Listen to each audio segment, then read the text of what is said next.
నమస్కారం. మనీ మాటలో మాట్లాడుతున్నట్టుగా చాలా సంతోషంగా ఉంది. ఇవాళేమో మార్కెటేమో ఒక కుర్చీ మీద పెరుగుతూనే ఉంది. ఇవాళ కూడా పెరిగింది. అమెరికాలో రేట్ కట్ కంపల్సరీ. అందుకని మార్కెట్ పెరుగుతున్నది. డాలర్ ఒకే లెవెల్‌లో అమ్మడం వల్ల 90 కిందకెళ్ళింది. 89 60లో ఉంది. మీరు కొన్నారంటే ఇవాళ 90 మీదే ఉంటుంది. Gold all time high touch అయింది. ఫ్యూచర్స్ మార్కెట్‌లో 4400 క్రాస్ అయిపోయింది. ఇప్పుడు స్పాట్‌లోనే 4385లోనుంది. ఇండియాలోని మెడ్రాస్‌లోని 12,550లో ఆల్ టైమ్ హైలో ఉంది. సాయంకాలంలో ఇంకేమో 12,550కి వెళ్ళిపోతుందని అనుకుంటున్నాను. కానీ ఈ ర్యాలీ కంటిన్యూ అయిందంటే డెఫినెట్‌లీ వరల్డ్ గోల్డ్ కౌన్సిల్ చెప్పిన రేట్‌కి వెళ్ళిపోతుంది. గోల్డ్ వెళ్తుంది. 15,000 వెళ్తుంది. డెఫినెట్‌లీ రూపాయి ప్రెషర్‌లో వస్తుంది. అలాగే ఎఫ్ఐఐ సెల్లింగ్ కూడా ఆగదు. దీనివల్ల ఓవరాల్‌గా చూసారంటే ఇది ఒక రిలీఫ్ ర్యాలీ కింద చూడొచ్చు. ఈ రిలీఫ్ ర్యాలీ మీద మళ్ళీ సెల్లింగ్ ప్రెషర్ వస్తుంది.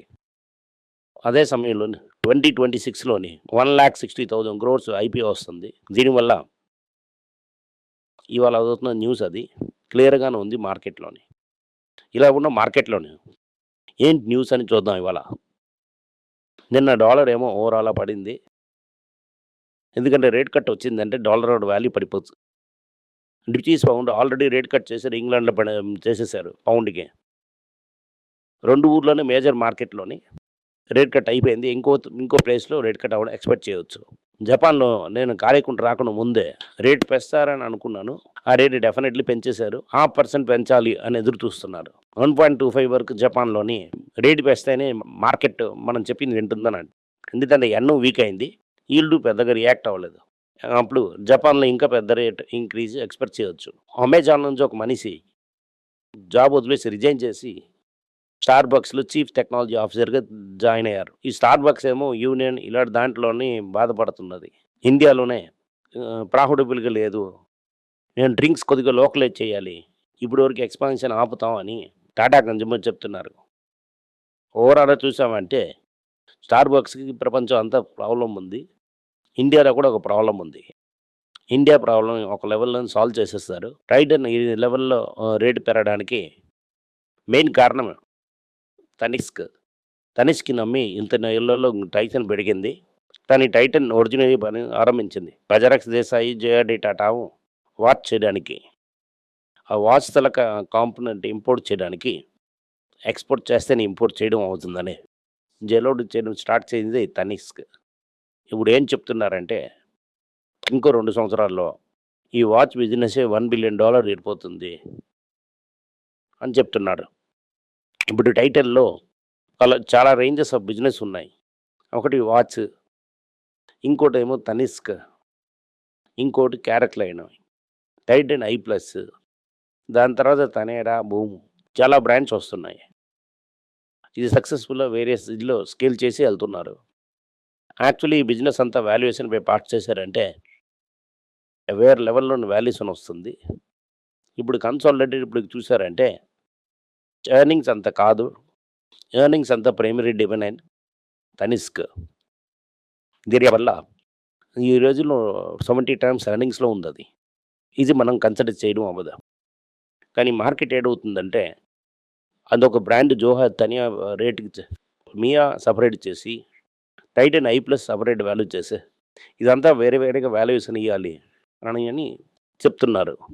టాటా పాసెంజర్ వెహికల్ సఫారీ చాలా సక్సెస్‌ఫుల్‌గా వెళ్ళిన తర్వాత శైలేష్ చంద్ర అని ఒక ఇంటర్వ్యూ చేశారు.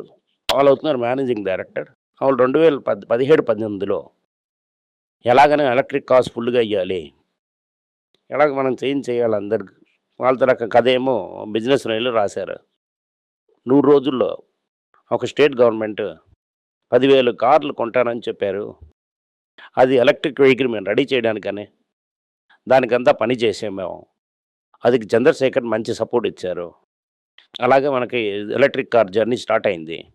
అలాగని చెప్తున్నారు. దాంట్లో కూడా అతను ఏటి చెప్పలేదంటే ఈ హైబ్రిడ్ బండి గురించి ఏం చేస్తారు? దాని గురించి ఆళ్ళు మాట్లాడలేదు. ఒక ఎడను మాత్రం అతను ఏం చెప్పారంటే కావాలంటే టెక్నాలజీ రెడీగా ఉంది. మాకు కావాలంటే కన్సిడర్ చేయొచ్చు. అలాగని చెప్తున్నారు. ఎందుకంటే టయోటా తరక పెద్ద సక్సెస్సే ఈ హైబ్రిడ్ వెహికల్స్, ఈ మారుతి, టొయోటా బ్యాటరీ మ్యానుఫ్యాక్చరింగ్ చేసి హైబ్రిడ్ బండిలో స్ట్రాంగ్‌గా ఉన్నారు. టాటా హైబ్రిడ్ బండిలోకి వెళ్తారా లేదా అన్నది అదవుతున్న million dollar question. Especially Ford ఏమో ఇక మీద మేము ఎలక్ట్రిక్ కార్ చేయడం అని చెప్తుంటే, ఈ హైబ్రిడ్ తనకి ఫ్యూచర్ ఎలాగుంటుంది? అలాగుంది ఒక క్వెషన్. దానికి ఇంకా బదులు చెప్పలేదు అతను. కానీ ఇప్పటికి ఎలక్ట్రిక్ వెహికల్ ఫ్యూచర్ అని చెప్తున్నారు. ఎవరైతే న్యూస్ కరెక్ట్‌గా వినుంటారో వాళ్ళకి ఒక పెద్ద న్యూస్ వచ్చుంటది. వాళ్ళకి ఫ్రైడే నైట్ ఏమో అమెరికన్ మార్కెట్‌లో ఇన్ఫోసిస్ ఏమో 40% పెరిగింది. అదవుతున్నది ప్రైమ్ న్యూసా ఉంటది. అందరూ హ్యాపీగా ఇన్ఫోసిస్‌లో ఏదో ఒక న్యూస్ వచ్చేసింది. 40% పెరిగింది. మనం సంతోషం చూడగలం అని అనుకోవచ్చు. కానీ ఇవాళ మార్నింగ్ చూసారంటే ఇండియన్ మార్కెట్‌లో 2.5% ఇన్ఫోసిస్ పెరిగింది. ఇన్‌ఫాక్ట్ ఆ బైబ్యాక్ అన్న రేట్‌కి కూడా తక్కువ ఇన్ఫోసిస్ రాలేదు. ఎందుకు ఇన్ఫోసిస్ అమెరికా మార్కెట్‌లో మాత్రం 40% పెరిగింది. నేను చెప్తున్నట్టుగా చార్ట్స్ పీస్ అలాగే సిల్వర్ చేసి ఒకరిని ఎక్స్‌ప్లెయిన్ చేసినట్టుగా ఇదిలే అయింది. అమెరికాలో ఏంటంటే ఎవరైతే పెద్ద ఎక్కువగా స్టాక్ ఉంచారో చాలా మందికి ఆ స్టాక్ ఏమో అప్పుగా ఇస్తారు. అప్పు తీసుకొని అమ్మేస్తారు వాళ్ళు. ఇంట్రెస్ట్ మాత్రం ఈ కంపెనీకి ఇస్తారు. అని అడుగుతున్నప్పుడు మళ్ళీ స్టాక్ ఇవ్వాలి.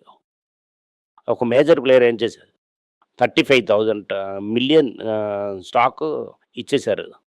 సడెన్‌గా ఒకే రోజులో మళ్ళీ అని అడిగారు. ఇన్ఫోసిస్ ఏమో లో వాల్యూమ్ ట్రేడ్ అవుతుంది అమెరికాలోని. ఇండియాలో అది పెద్ద కంపెనీ. ఒక రోజుకేమో 6-5 మిలియన్ ట్రేడ్ అవుతుంది.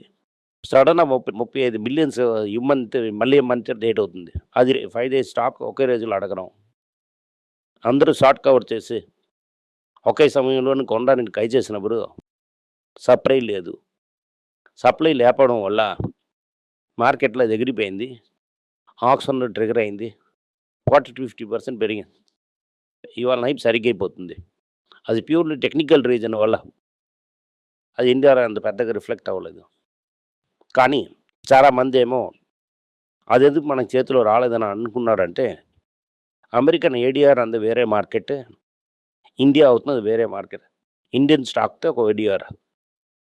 దీనివల్ల ఏడీఆర్‌లో మొదట ఆ స్పైక్ ఉంటది.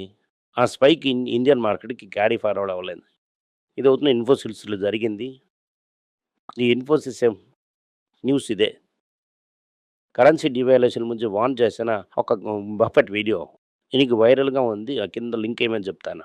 ఎందుకు వైరల్‌గా చేస్తున్నా అంటే, ఈ రేట్ కట్ అన్న భయంలోనే అమెరికన్ డాలర్ పడింది. అదే సమయంలో గోల్డ్ నవర్ కూడా పెరిగింది. దానివల్ల ఈ వీడియో వైరల్ అయింది. పర్వాలే ఈ ఊర్లో అలాంటి న్యూస్ కూడా ఎళ్తుంది. రూపాయి అతి పాతాళంకెళ్ళినా కూడా మనం అది గమనించమే ఉండం.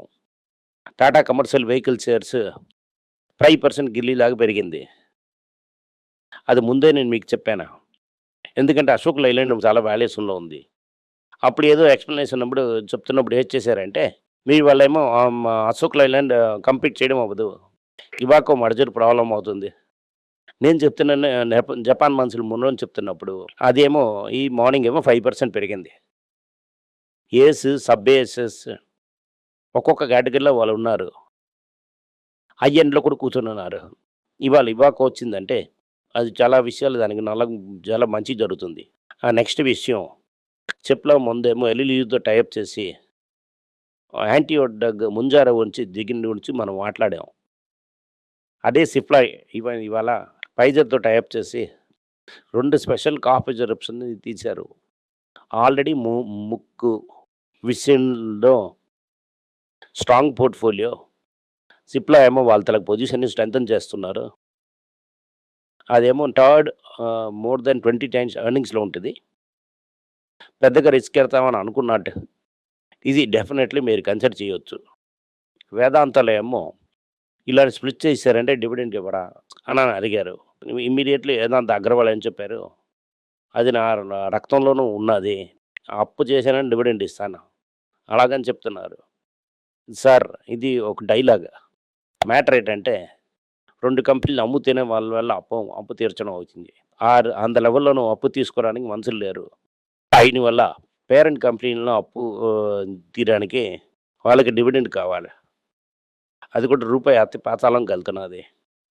బ్రిటిష్ కౌంటర్ ఇగో భయంకర రూపీ పడుతున్నది. దానివల్ల లండన్‌లో పడుతున్న అప్పు తీర్చడానికి డివిడెంట్ డబ్బులు తీసుకుంటున్నారు. హిందుస్థాన్ జింక్ లాంటి ఆడ కంపెనీ అప్పు లేని కంపెనీని అప్పు తీసుకొని డివిడెండ్ ఇచ్చేవారు ఈ అగ్రవాల్. నా తరపు పాలిసీ ఏంటంటే డివిడెండ్ కాక కంపెనీ తీసుకోకండి నా అడ్వైస్. డివిడెండ్ కాక కంపెనీ తీసుకున్నారంటే గోవిందా అవుతుంది మీ గతి. మొత్తం మీద చూసారంటే గోల్డ్ అవుతున్నది రికార్డ్ హై. ప్రపంచంలో కూడా రికార్డ్ హై. సిల్వర్ కూడా రికార్డ్. దానివల్ల ఇదంతా అమెరికన్ డాలర్ పడినప్పుడు నిన్న కారేకుడిలో అడిగింది డాలర్ లేకుండా పోతుందా? మళ్ళీ నేను చెప్పింది డాలర్ ఎక్కడికి వెళ్ళదు. డాలర్ చూసి ఏదో అలా పడిపోతుందని నమ్మకండి. చైనా కరెన్సీ మీరు తీసుకొని ట్రేడ్ చేయలేరు. జపాన్ కరెన్సీ కూడా మీరు తీసుకొని ట్రేడ్ చేయడం అవ్వదు. ప్రపంచంలో నంబర్ 1, నంబర్ 3, నంబర్ 4 ఎకానమీ ఇదంతా మన ముట్టరాళ్ళు. 3 పేరు చైనీస్ రంబి వెనక్కి తీసుకోకుండా క్రూడ్ ఆయిల్ సప్లై చేసి ముట్టకుండా ఉంటారంటే రెహంబీ ఏమో యూనివర్సల్ కరెన్సీ అవ్వదు. ఒక యూనివర్సల్ కరెన్సీ అవ్వాలంటే అదొక లిబరల్ డెమోక్రసీ ఉండాలి. చైనా ఒక లిబరల్ డెమోక్రసీ కాదు. Thank you. నమస్కారం.